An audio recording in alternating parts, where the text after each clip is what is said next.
I think that's the best conference in the state. I mean, you've got Greenwich, you got Staples, New Canaan, who's 6-1 right now going into Wednesday, Darien, Danbury, I mean, the list goes on. That's because a lack of funds and players forced the team to cease operations back in 2009.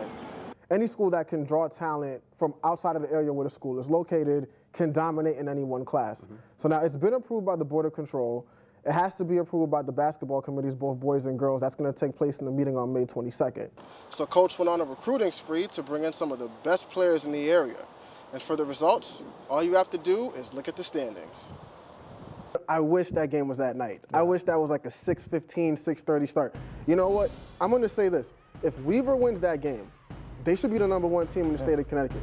If you look at their resume, it's strong all year. They beat New London, they beat South Windsor, they eliminated South Windsor in the CCC tournament. So if they win that game, they should be the 1 seed. But I know this was a result of people complaining and saying basically, you know, it's not fair. The playing field in basketball in Connecticut is not leveled. So this aims to correct that. Bay Brook has gone 0-3 since the hot start and is now looking up in the standings at Columbus Auto Body.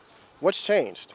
Even though Weaver controlled the game, there were times when it got sloppy, when they tried to slow it down. There were a few turnovers, and Farmington was able to get back into the game. So it's going to come down to ball control. I give the edge to Capital Prep.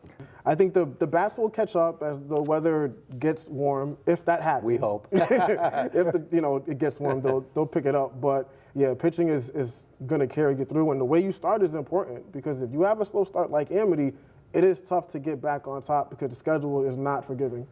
Henry Chisholm, always with your A game. Thanks for coming in. We appreciate it.